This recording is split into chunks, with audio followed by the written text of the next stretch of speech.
H podcast into drop. Debrief situation report. This is SITREP, the podcast on Philippine affairs and Filipino interests. I'm Ivan at home from Manila.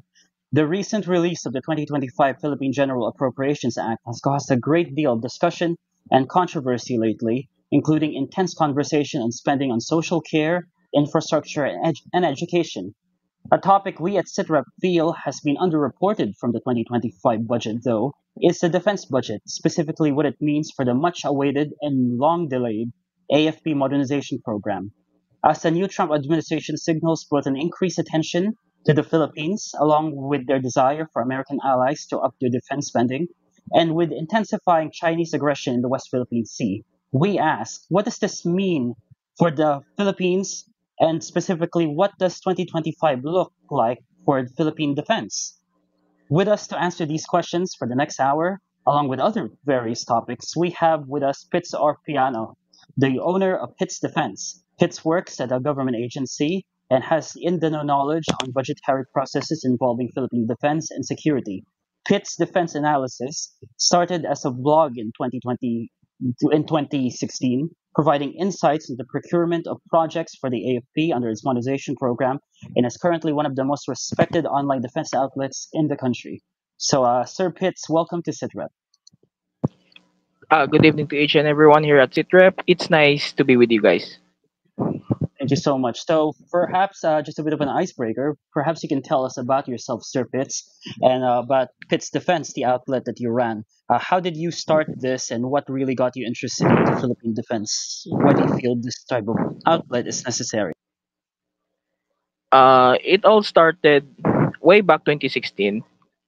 Speaking about the Pitch Defense Analysis website, but for my own thing, it starts way back when the revised AAP modernization program was started way back, if I'm not mistaken, year 2013.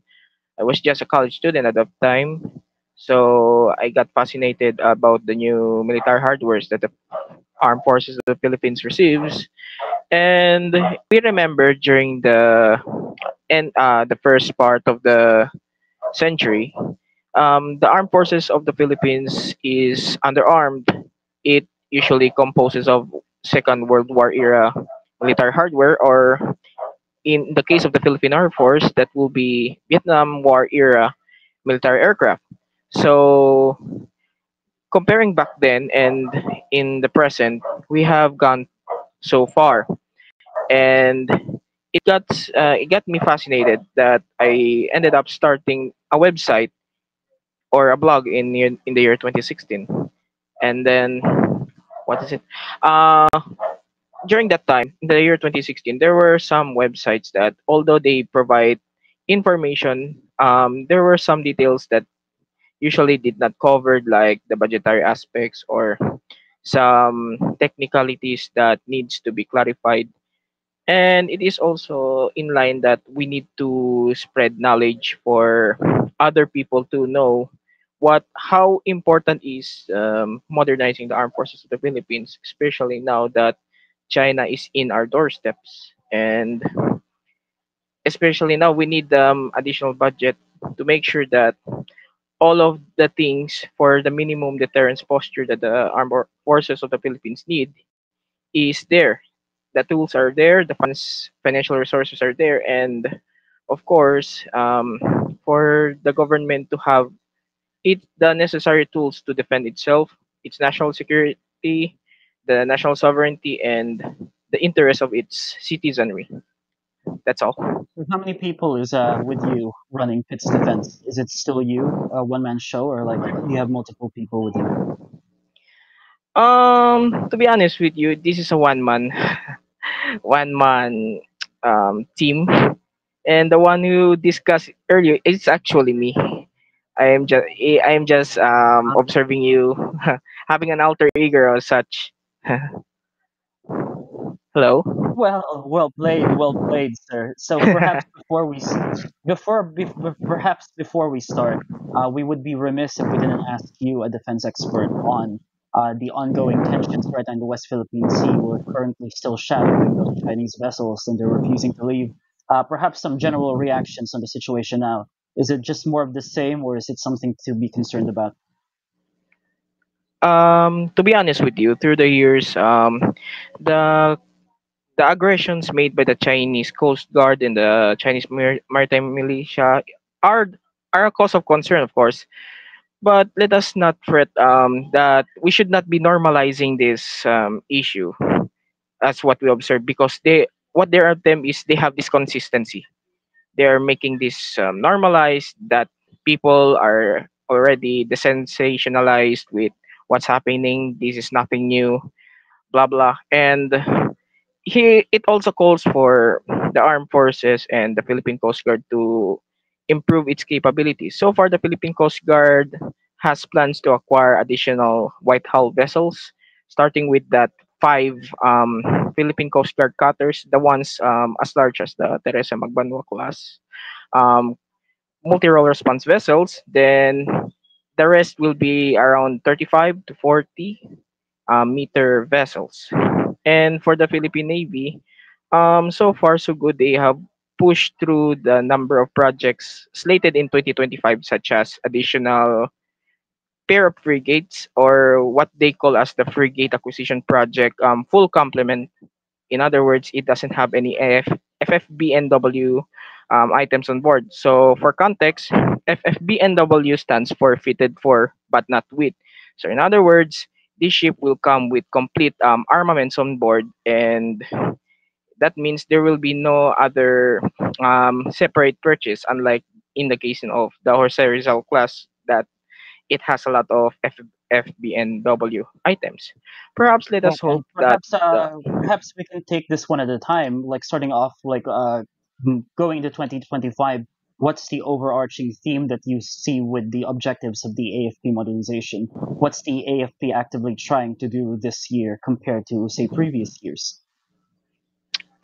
um compared to previous years, what the Armed Forces of the Philippines is currently pushing right now is more on territorial defense, because if as we observed for the past few years, most of their acquisition projects are focused more on counterinsurgency. Like they upgrade their M113s, they acquire A29 Super Tucanos and those Atmos 2000 self-propelled howitzers. But now they're focusing more on territorial defense, specifically in buying additional FA-50s as provided in the news, then additional frigates. Then there are other slated projects as discussed in the House deliberation on bud- defense budget, such as additional air defense systems and additional upgrades for existing vessels and so on. So we see a massive shift that the Armed Forces of the Philippines is gearing up as part of what the National Defense Department says, CADC, Comprehensive Archipelagic Defense Concept. So here we go. We already have the full picture of what's progressing right now within the AFP. And you and several of the other defense pages in the country were very excited with what appears to be an increase in the defense budget, both in for the D&D and then for the separate AFP modernization program fund. Can you tell us like how significant is it, and do you think how will it be broken down and spent? Starting off maybe with the D&D, you said that it's far higher than what was expected by defense experts, right? We're over 300 billion pesos. Yes, So, yes. So first and foremost, the Department of National Defense budget. As you can see, the large portion of its budget goes to personnel services. Actually, for context, for the knowledge of everyone, it has three separate items: personnel services, maintenance and other operating expenses or MOE, and capital outlays. A huge chunk of this budget, defense budget rather, goes to personal services. So that means this will go to the salaries and wages of soldiers, personnel, and other workers work in the Defense Department, which includes the three branches of the Armed Forces of the Philippines. Also, another thing to mention here is that another chunk of the budget goes to the maintenance and upkeep. The is under maintenance and other operating expenses. So, in other words, all those existing vessels of the Philippine Navy, existing aircraft of the Philippine Air Force, and all of those facilities and all of those materials that they have requires upkeep, maintenance, operations to make sure that they uphold their mandate. So it has a significant chunk as well. Then last but not the least are the capital outlay. This one it comes separately to the revised AFP modernization budget because this capital outlay usually comes with small item procurement like additional facilities for the troops or barracks for the personnel inside the base, or they will acquire additional ammunition for the troops to prepare in battle.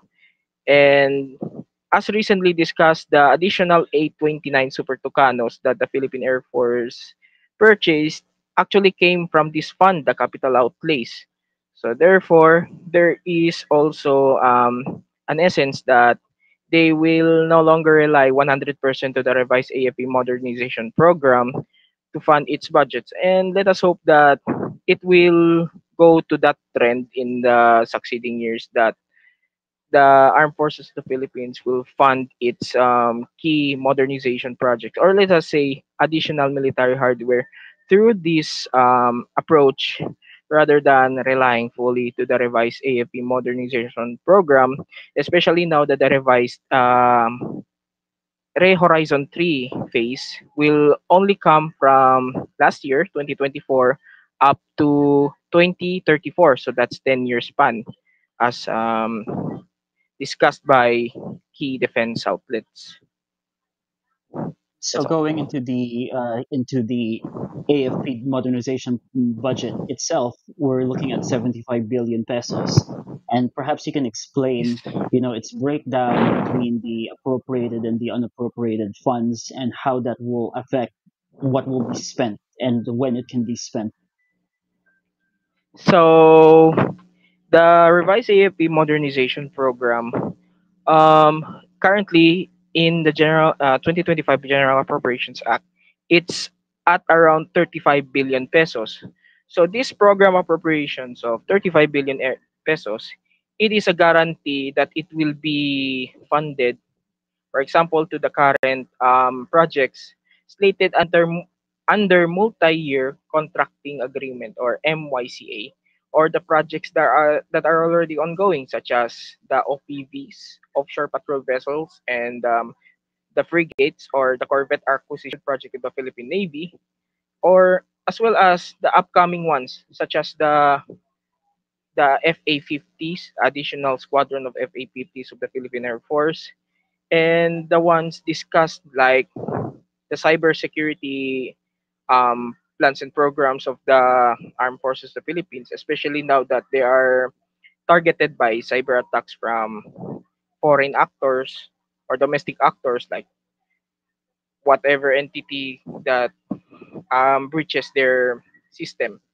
Also, um, aside from this 35 billion AFP modernization budget, there is also the remainder of the overall 75 billion under unprogrammed appropriations amounting to 40 billion. So this one, here's a caveat on this one. There's a 40 billion budget, but this one will only be released by the Department of Budget and Management once the Bureau of Internal Revenue or the other revenue related government agencies have exceeded their annual revenue targets. So if they have additional funds on top of that revenue targets, if they have exceeded that, so they can provide the necessary um, funds to sustain ones under unprogrammed appropriations. It's not only the RAF, revised AFP modernization program under unprogrammed appropriations, but the same is true with all of the items under that specialized provision. So for us in the defense enthusiast sector, like here in Pitts Defense, we're hoping that the revenue targets will be exceeded and all of the projects slated in 2025 will push through, as this is very important, as now that the armed forces of the Philippines needs more support than ever in securing additional military hardware. Not only that, but also its facilities. If I'm not mistaken, the Philippine Navy will have their forward operating bases deployed across the country and other plans as well to ensure that the country's national defense is secured. Secretary Pangandaman of the DBM said in a statement at the palace on last year, December 30, that she expects the unprogrammed fund of the AFP modernization to be prioritized by the government. Like in her words, yata na hahabulin daw nila yung wish list ng AFP using the unprogrammed Yes. funds. Do you expect them do you expect them to get enough budget for the unprogrammed funds? How likely is it, and what would they spend the extra 40 billion on in the event that the Philippines does increase its revenue? So in that case, it all ends up depending to the revenue target. So the Department of Budget and Management, as good as they are as a department, they can only guarantee it as far as the revenue targets are concerned, since the revenue target is more on the taxation side, such as the Bureau of Internal Revenue. For example, every year, every individual, working individual, file their income tax return. Then the companies also file their corporate tax and all of these taxations. Not to mention the Bureau of, if I'm not mistaken, the ones who receive what's this? If I'm not mistaken, what Customs and customs? Correct, correct. and The PAGCOR customs. and the other government agencies. Yes, the ones that are revenue generating. Um, if they met their respective targets, they have their respective targets, then there really is assurance that the Department of Budget and Management will provide the necessary financial requirements to give for the armed forces of the Philippines to carry out their modernization efforts, especially in funding that 40 billion peso budget.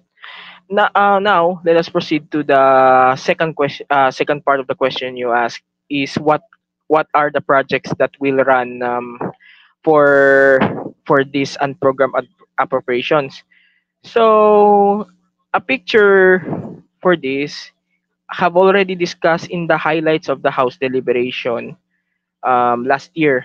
Actually, we wrote an article about this, and we have already mentioned about the AFP electronic warfare system, or that thing that involves networking and electronic intelligence, something like that. Then the upgrades of both their frigate and corvettes, um, that that one is already mentioned. Then the basing support development of the Philippine Air Force's ground-based air defense system for their Spider Philippines air defense system from Israel's Rafael Advanced Systems Limited. That one also included on this case. And aside from acquiring additional FA-50s, we also have upgrades. Upgrades for the existing 12 FA-50 Eagles that the Philippine Air Force currently operates. So in this case, they will receive substantial upgrades. And right now, the version of the FA-50s that the Philippine Air Force has is at around Block 10 or Block 15. So once the upgrade will take place, it will get upgraded to the recent Block 20 that the South Koreans, through the Korea Aerospace Industries or KAI, provides to them. So the rest, it will not be much of a discussion. I've already mentioned those things. And there's something I want to get back to, which you noted earlier, which is the rehorizoning that was done under President Marcos. We once again, the Philippine government looked at the modernization program. Specifically, we're just finishing Horizon 2 and going into 3 right now. Where are Yes. we? And where are we when it comes to these programs? And how does the rehorizoning by the Marcos admin affect how the modernization fund will be used? And what are the priority items to be purchased? So right now, the Rehorizon the 3 process started last year, 2024. So this Rehorizon 3, it is an extension of what should be the Horizon 3 that will last until year 2028. So in this case, they extended it for 10 years up until 2034 with an overall budget of around 1 trillion pesos. So in that case, there should be at least 100 billion pesos per annum for the revised AFP modernization program. So in this case, both the budgets of year 2024 and 2025 for the RAFPMP counts as insufficient. So in this case, we are hoping that they will catch up for the budgetary requirements in the succeeding years, hopefully from year 2026 to 2028. Then in the succeeding years, they will reduce it and make it consistent at around 100 billion pesos per year, enough for the military to buy the necessary military hardware and all other requirements. And also, mentioning that thing, um, we are also looking forward for a fresh list of military hardware that will acquire under the Horizon 3 phase, because given the Armed Forces of the Philippines ever changing requirements, especially under the comprehensive archipelagic defense concept, um, every year there will be they are changing their their list. There is no consistency. They always updated their requirements, because we see that there are always changing dynamics in how things will go, especially with China in the West Philippine Sea, and with that comes with the number of military hardware procured. For example, the Philippine Air Force's multi-role fighter acquisition project. Right now, it is not still finalized, and given the history, it started Horizon 2 way back 2017. It calls for at least a squadron of aircraft. The competition is between Saab's just JAS-39 Gripen and Lockheed Martin's F-16 Viper. Several years later, it this was then upgraded by the Defense Department. They increased the number to at least 40 fighter jets of uncertain types. And then there were news coming in now that they're looking at KF-21 Boramays from South Korea and all of those news. And so far there are many changes. See, There are whilst we're there, this is a great segue. We're talking about, the constant all right. delays with the multi-role fighters. It seems like anyone who has a bit of knowledge on Philippine security is looking at this thing like it's like, the gold at the end of the rainbow, this thing that will never come. Perhaps you can explain why something like Horizon 2 is delayed at the moment and why there's persistent delay with the MRF, because this isn't just a Marcos administration issue. It goes back at least the last half decade. So, what has been the cause of the delays? The cause of the delays is more of a political. It's a culmination. It's political and also financial issue. So way back 2019, it is already certain that JAS 39 Gripen C, variant C or D variant, C/D variant will be the one that will get the project. However, given the previous administration's, if I'm not mistaken, tantrums against human rights violations, something that they won't buy um, products from United States of America, combined with Really? the COVID-19 pandemic in the year 2020, then the succeeding years. So it becomes apparent that the multi-role fighter acquisition project has become in limbo. It becomes delayed again and again until such time the people so some of them has already given up and say there another set of MRF saga continues, that there is no uncertainty until now. As But but at least until now we have correct us ah if I'm wrong, but this issue with the lack of funding, I mean, it's an easy cop out that the previous administration would say that, oh, it's because of the COVID, but the budget cuts began even before the pandemic. Am I correct? Like there was already a delay with Horizon 3 even before the budget cuts under the COVID. yes, because when we check the budgetary requirements for the revised AFP modernization way back 2019, it is always a consistent 25 billion pesos per annum. So, but by that small amount of a budget, they cannot sustain numerous projects that the Horizon 2 requires. That includes the MRF acquisition project. So, good for us, we saw a significant increase in the succeeding years. For instance, for the year 2024, the budget is at around 50 billion pesos. 40 billion of those is at the program appropriations, while the 10 billion is in the unprogrammed appropriations. So that's already a welcoming precedent.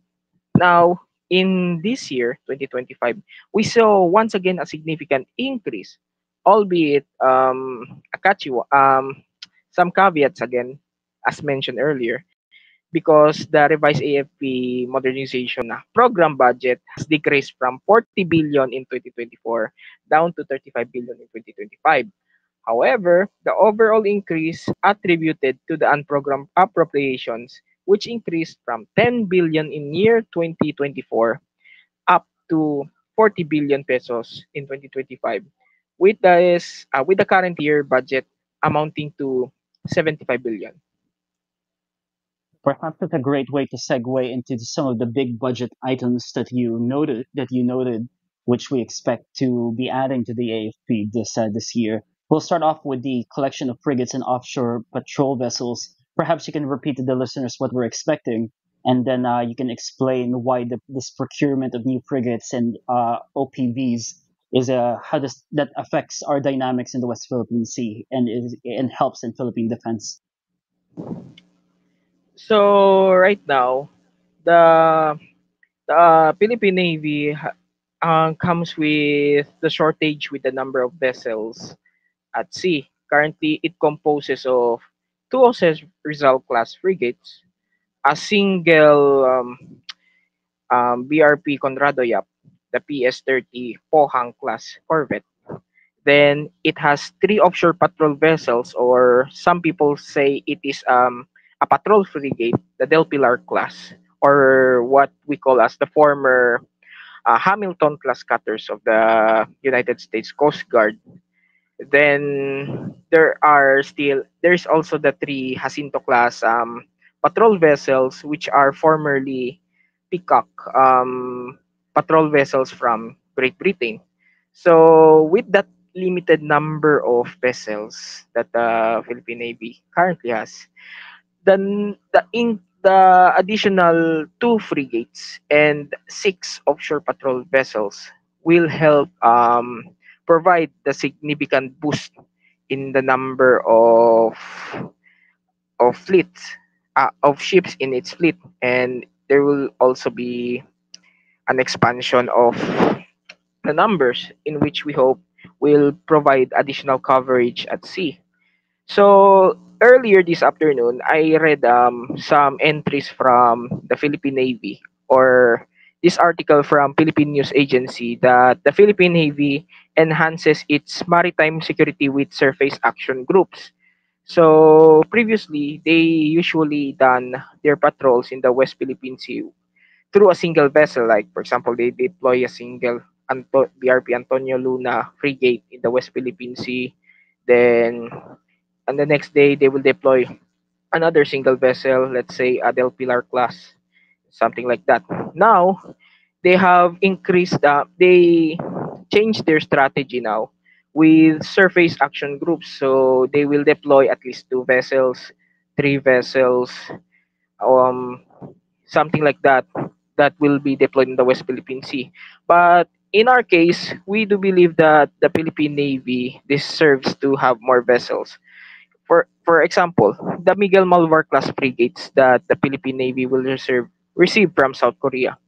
Right now, a pair of frigates is already a boost in its fleet. However, those two ships isn't enough for the Philippine Navy to improve, to count, let's say to count, not necessarily to counter China, because China's fleet is already large, or actually larger, that we cannot counter them in numbers, but enough for us to provide the minimum deterrence, for example. So in our case, it might be nice for the Philippine Navy to have at least six of those Miguel Malvar frigates, or at least nine, so that they can have sustainable in numbers, following the rule of three. For example, three of those vessels will be under maintenance, as to ensure that they remain operational. Then three vessels deployed at sea, and the remaining three vessels remained on port, ready for deployment. So that kind of rotational scheme should be applied. So perhaps we are looking forward that they will get at the numbers eventually, and perhaps they will buy at least three vessels of several class later on instead of a pair, so that there will be an assurance of continuity on their logistical chains, making sure that all ships are available and operational, and that they their maintenance and other operational requirements will be met on. I mean, you present a good point. Like Francis Mangosing over the Inquirer actually was commenting on the service group about how yes, it's good that we're doing them now, but there's insufficient vessels in order to make them a credible force. And then, but on the other hand, I was talking to Aaron Lariosa last year about the idea of the Philippine military still having a hard time in maintaining a lot of these vessels that we're fielding. So even if we were to add six, the question is, are we capable of maintaining six? In your opinion, how would you answer that question? Like, is the Philippines actively improving its capacity to hold and to maintain multiple vessels of that size? So currently, we see an improvement in their maintenance capabilities, because given given their recent activity, we saw most of their vessels deploy at sea, and although there were instances that they stand by at port for those personnel to stand by or take a rest, but most of the time we saw them participating in multilateral, let's say multilateral patrols, like in the case of with the United States Navy and other groups like the Royal Australian Navy. They will be doing multilateral patrols in the West Philippine Sea as a coalition of support.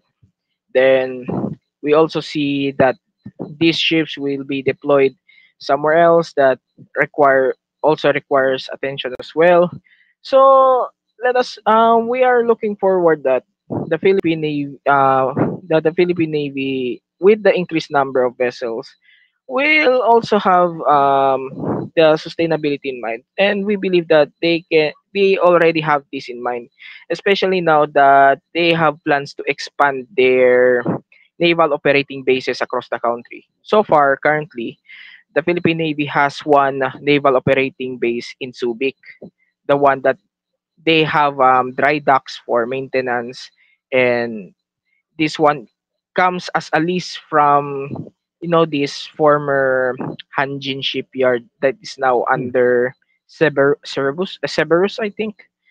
They they currently list that one. So the future plans will involve Philippine Navy owning their respective naval operating bases, each with its own facility that ensures upkeep of these large vessels.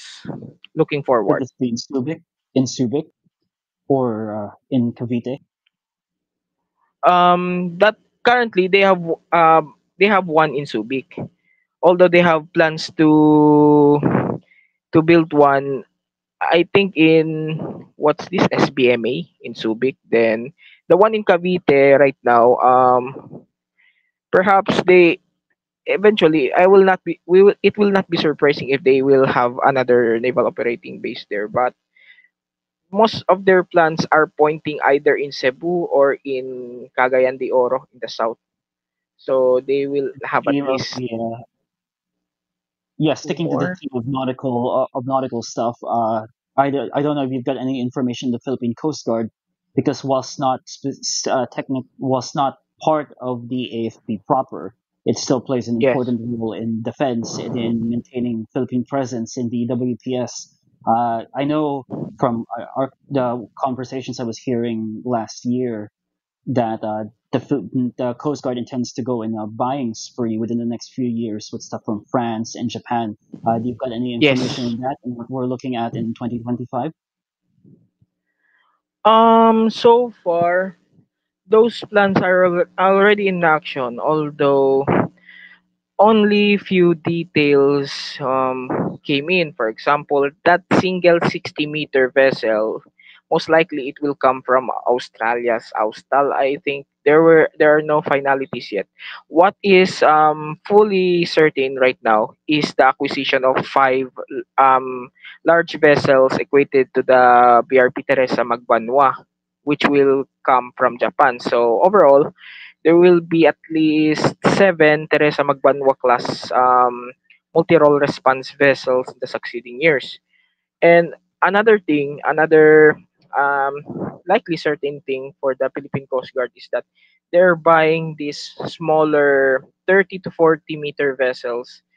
So in essence, that will give relief. For example, the Parola class multi-role response vessels that the PCG uses in the West Philippine Sea, they can have it fully deployed there on, accompanying those larger Teresa Magbanwa class. And we're also looking forward that they will also considering other options like last year's ADAS 2024, that the ship, South Korean shipbuilder, the one that produces the Jose Rizal class frigates, or and also the Miguel Malvar class frigates, the HD Hyundai Heavy Industries. Perhaps they can look on those scale models they have, like the HDP 2200 model, the one that the Philippine Navy has with their OPVs. Perhaps the Philippine Coast Guard can also consider those design options for their requirements, whereby they can have it accompanying the Teresa Magbanwa class in deploying in the West Philippine Sea in prolonged patrol requirements, aside from securing those smaller 40-meter vessels that were previously mentioned. And what we're seeing right now with PCG activity in the WPS, it appears that they're very willing. It's just that the ships can't be expected to maintain that long of a presence without getting relief, like what we saw with the Teresa Magbangwa over at Sabina. Do you think with the purchase of the increase of new vessels, we'll be able to have a far more permanent and sustained presence in the WPS? Actually, while additional vessels will help alleviate the situation a bit, um, other defense enthusiasts like me will say that additional vessels in the West Philippine Sea isn't enough. Some people in the defense community will also go to the point that there should be a permanent presence in the West Philippine Sea, not just the BRP Sierra Madre that is being deployed there or being um, deployed there from 1999 to use as an outpost, but instead we will have some improvements in. We will deploy a permanent facility, much like how China did, but not in an essence that it should be an artificial island, but rather it should be a permanent base that is enough for the personnel to accommodate, and perhaps they will make sure that there will be a Philippine presence in the West Philippine Sea. One notable How would that example Philippine is presence look like? Are we just gonna ram some more vessels into the island, into the reefs, or what do you have in mind? More permanent structures? um ramming our ships in the reefs isn't an option here right now. Their Okay. option actually will involve erecting permanent structures, like they will erect a full cemented structure in the area, making sure that there will be a permanent presence of Philippine troops and Philippine Coast Guard personnel in the West Philippine Sea. And it also serves as a marker that this is well within the 200 nautical mile exclusive economic zone of the Philippines. That in in essence that this has the backing of the international community, and that presence there has fully justified in a way that we we make sure that we are enforcing our, let's say, our legally claims, something like that in the West Philippines Sea. I heard from, correct me if I'm wrong, but previous Congress seems to have put funding, at least under Zubiri, they put funding into those permanent structures, but we've got no reports of them being built yet.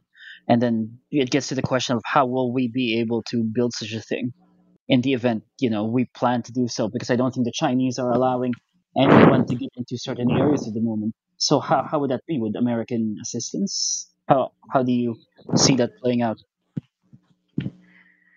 Right now, there were previous articles saying that we should have seeking assistance from the Americans to erect those structures in the West Philippine Sea. But so far as this government is concerned, they assert that we can do this on our own, that we can have it deployed there, or in the case of BRP Sierra Madre, they will reinforce the structure of that dilapidated ship that is still considered as active within the Philippine Navy registry, and also to mention improving the existing facilities in Calayan Island Group, like for example in Pag-asa Island, it already has a modernized airfield, it has a port facility, and recently, based on what we got, we have those new hangar and other facilities that can accommodate additional aircraft and ships to be deployed there. So basically, once it gets fully improved, along with other Philippine outposts in the Calayan Island Group, perhaps it can further cement also, aside from plans to erect additional structures in Sabina Shoal, for example.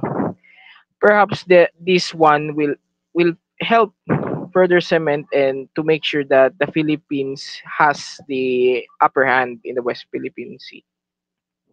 So from the sea, we go to the air. I read that the Philippines is planning to purchase another block of 12 FA-50s from South Korea. These light, quote unquote, light multi-role fighters or trainer fighters. What's the significance of these? And is it simply going to act as a backstop until we get an actual MRF, or does it play a significant role in having the full complement of 24 FA-50s? Um, in the context of the Philippine Air Force, additional FA-50s will improve its capability, especially in alleviating the airframe hours of the existing FA-50s already serving the Philippine Air Force. But encountering China, these additional FA-50s won't do much a thing, because we let's given a fact, China has a larger air force and a larger navy.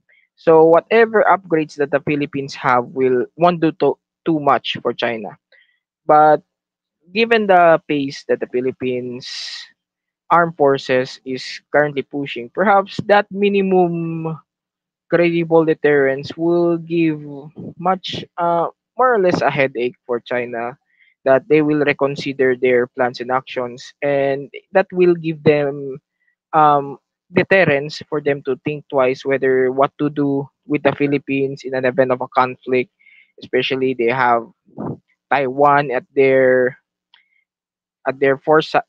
eyesights, and with that, the first island chain stuff, of which the Philippines is included. Um, we will see how will it go for China, Is it especially with true that a this. lot?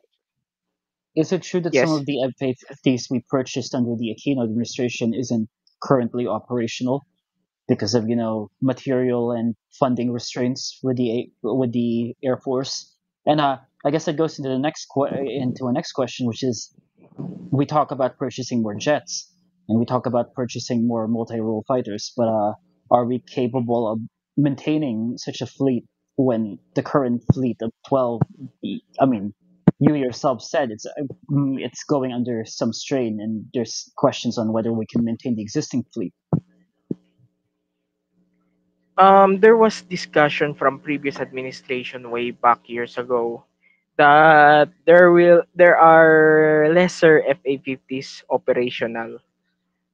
If I'm not mistaken, this was way back year 2022, where they were questioning out of 12 FA-50s why there are only 4 FA-50s functional, something like that. If I'm not mistaken, there it is Inquirer article. And since then, it seems that things are satisfiable, that they operate more FA-50s again. Most of it are operational, and with the plans of acquiring additional FA-50s, there perhaps the Philippine Air Force saw this as they are all they saw it themselves as they are capable enough to maintain such jets. Now with the question of additional MRFs,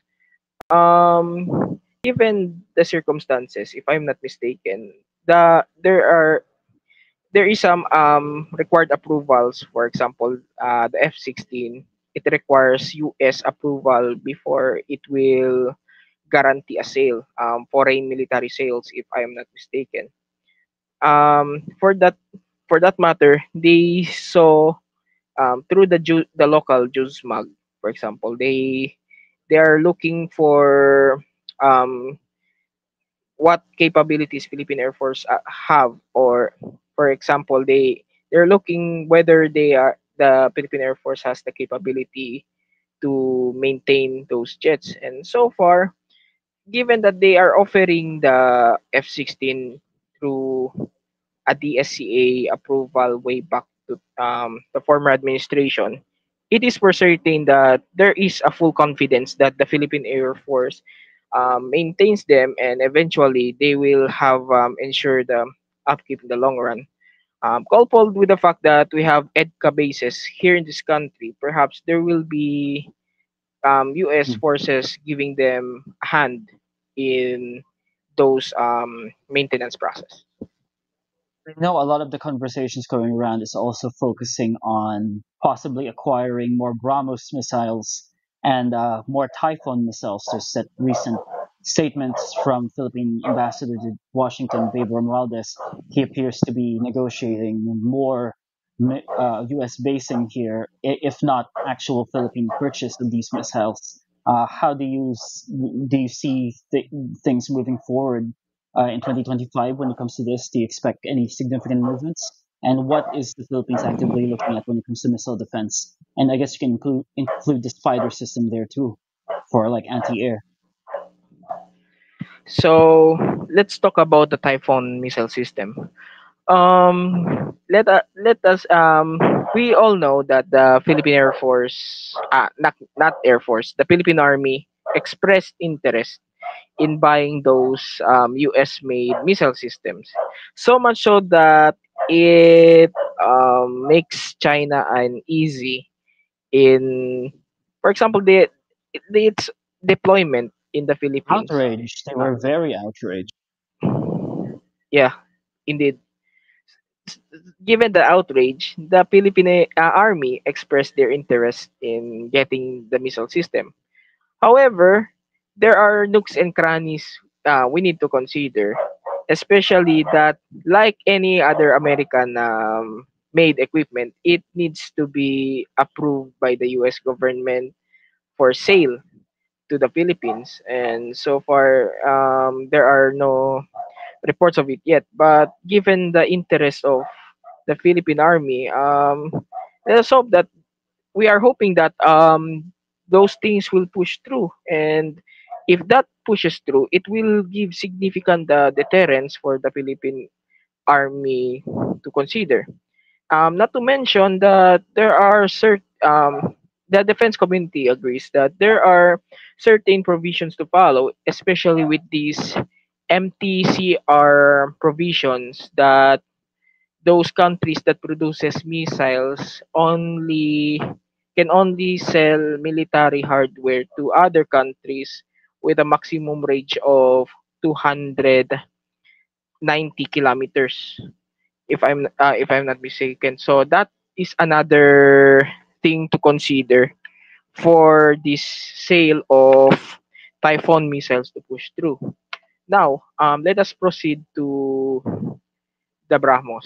Before that, for Since context, there's reports, yeah, there's reports already online about apparently discussion for more Brahmos batteries is already in its advanced stages. So we could be yes, expecting some in the next few years. Your reactions to that?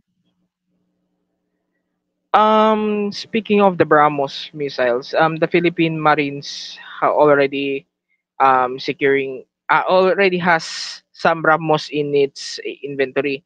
This deal pertains to the ones for the Philippine Army under their coastal based project. So once this pushes through, the Philippine Armed Forces will end up at least nine batteries of BrahMos missile systems. That this one is already combined with both the Philippine Marines and the Philippine Army. And this is also corroborated with the information coming from Max Defense Philippines. So we if since we have such number of BrahMos missiles, it will provide substantiated coverage in its deployment. Perhaps in most areas in the West Philippines, let's say it is deployed I guess in the main areas. question the average Filipino would be asking is, with nine, maybe 10 missile batteries, will that make the Chinese think twice about any funny business? You know what I mean? Ah, that kind of thing. That it might provide some significant deterrence for China to consider.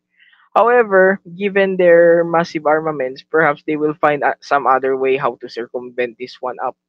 Probably they will see how it is thing goes. But we are sure that the deployment of that number of BrahMos missiles will already make them uneasy.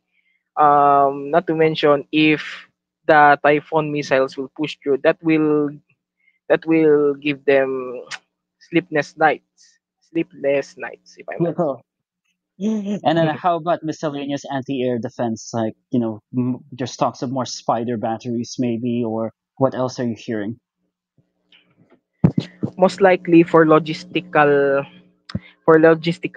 reasons, most likely they will end up with Spider missile batteries. Perhaps it will um, deployed in key government sites, military bases across the country, and even on sites where those missiles, coastal-based missiles, gets deployed.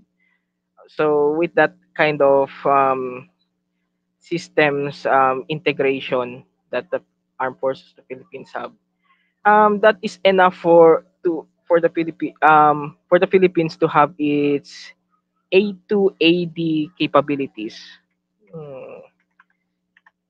Uh, Actually, I was reading that's an interesting statement before about how some people in the defense community are Okay. considering how an actual deterrence could likely make we can make up for the lack of ships and the lack of planes with basically just more missiles. I don't know if you've heard that going around too, but what do you think about that sort of doctrine? Basically, just like lining Luzon with a bunch of missiles and daring the Chinese to come at us, or is this just a bad backstop?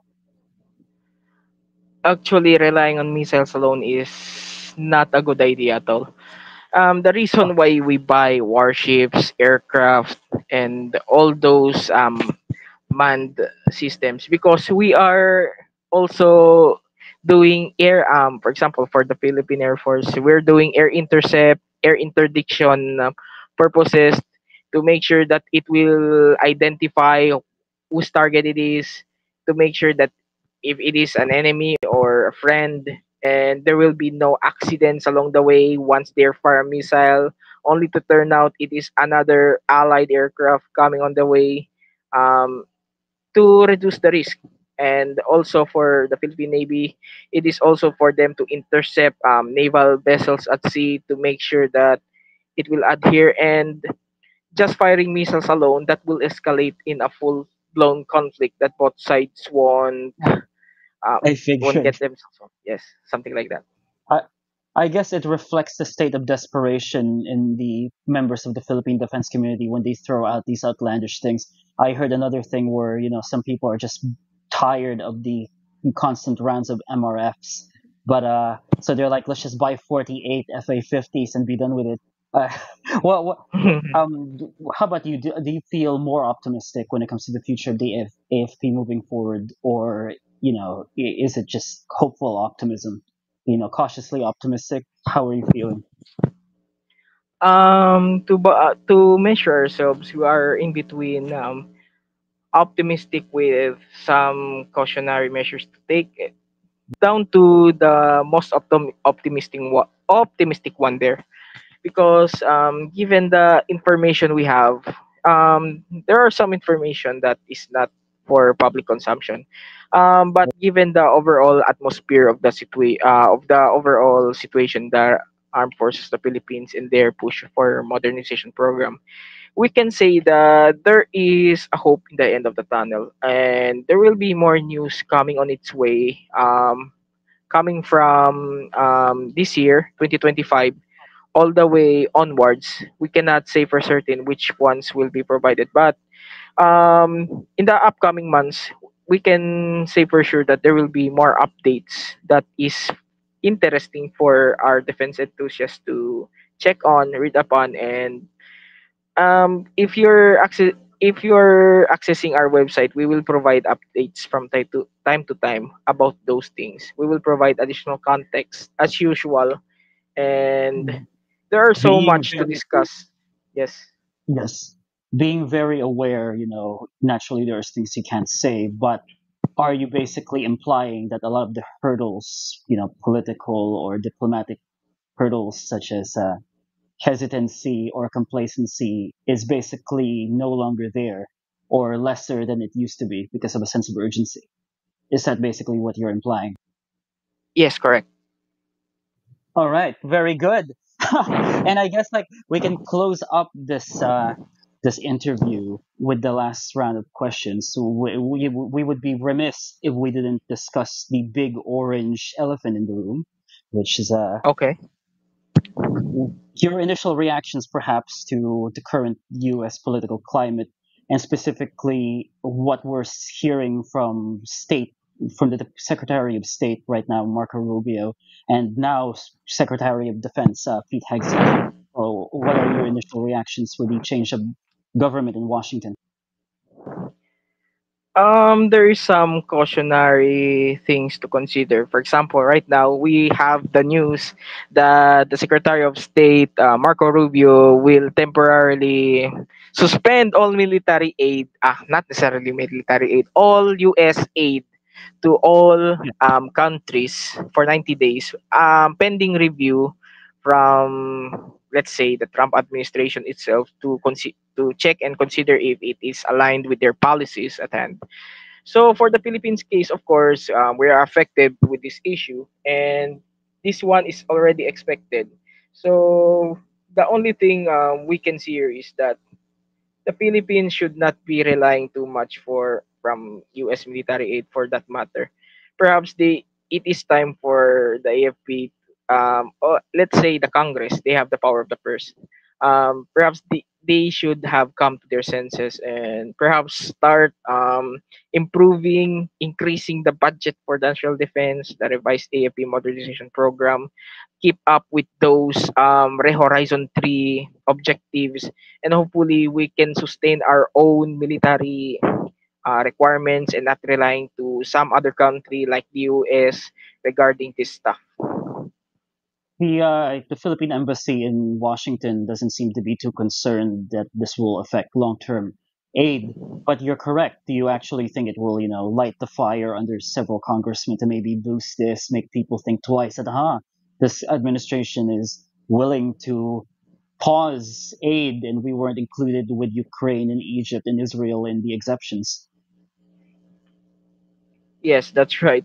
Even with that optimistic thing that the Philippines has guaranteed support, like for example, they have conversation with SFA Manalo regarding the reiteration of support from the United States to the Philippines in with regards to the West Philippine Sea. Perhaps we should not be complacent with those things. We need to improve our own capabilities and make ourselves the worthy ally that the United States see. Perhaps Yeah. eventually they can see us as a reliable partner that stands on our own, and for them to reconsider their options in improving their, let's say, providing additional support to the Philippines resolve in the West Philippine Sea, And especially with, I guess that goes yes, into our last questions, which is there seems to be an increased attention for Manila in the Trump administration, and certainly we're hearing from senior Republicans a desire to increase Philippine aid. You heard it from Elbridge Colby, you heard it in talks with people like Lindsey Graham. But at the same time, you're correct. There's this expectation from the Trump administration uh, that with that increased aid, we should be matching that with increased spending also. So I guess my yes. question is in two parts. Number one, do you personally expect an increase in American assistance moving forward, especially with rhetoric from Washington and optimistic tones from Manila? And then the second question is, do you think that the current increased spending, or at least desire to spend, and what you're hinting will be coming within the next year, do you see that as enough to placate Washington? Are we doing enough to show that we're an ally that is picking up our own weight? Okay, I will answer those two questions with a single answer. Let us Yeah. combine it together. So, in the case of United States, we are, despite all those risks and all those obstacles ahead, we are optimistic that the United States will stand up with its duties and responsibilities as an ally under the 1951 Mutual Defense Treaty. Although it is also prudent and expected for the Philippine government to expect the worst and hope for the best, for to see how it goes with the current U.S. political climate. And second, given the push for, let's say, the Trump administration to provide a dish, for example, for NATO, they should provide at least 5% of their respective defense budget in their contribution for, let's say, the organization to improve itself. As for the Philippines, since we have a small economy and such, perhaps the only thing the Philippines can do is to improve its overall budget to at least 100 billion or 200 billion pesos per annum for its revised AFP modernization program, and for the lawmakers in the Congress to perhaps reconsider it and have it as their part of their duties and responsibilities as a power of the purse. But given the also the current preferences in the Congress right now, especially those the ACAP, all Election those eight, season. It's election season. The money's going yeah, somewhere else. yeah, something like that. So given those circumstances, perhaps we should put into the public consciousness the importance of national defense, and that is also the main purpose of why we have this defense website in the first place. It's not only me, but it's also Max Defense Philippines and other defense pages who spread awareness, how important modernization programs are, and all those other stuff to make sure that it instill in the public consciousness that we should fight, we should defend our country against an adversary like China or something like that. And lastly, to make sure that we are investing much in our defense, not necessarily much that we eclipse those other essential services like social services and education, especially education, since under the constitution it has the priority. uh, just give them the necessary resources that the AFP will sustain in the long run, or even when the AFP modernization expires, there will still be the precedent that there will some precedent in providing additional military hardware that will satisfy and sustain their own respective duties and responsibilities, and also their respective end user requirements. It's a great, what is a great place to end our conversation. Do you've got any last words for our listeners? First and foremost, pardon me if I stutter a lot because I am not well It's versed in saying things and or to verbalize things. I am more on writing. So that's so you're I'm not necessarily talk a lot when it comes to these things. bro, you did great. What are you talking about? You did great. Yeah, as you can see, I don't have any YouTube channel or I don't post videos with my narratives. Usually I simply write. I write articles. Let's go. I love writing, and perhaps if there are any things like this, any arrangements in the near future, perhaps to improve the way we talk to people. Pardon me, I simply stuttered a lot, and yeah, like that. Let's go. You're being too harsh on yourself. It's great for your first interview. So, Pitts or Piano, thank you so much for being a guest on Citra PH. Where can people find you if they want to discover more of your work? And have you got any interesting projects coming up? You can check us in our website at pitsdefanalysis.net.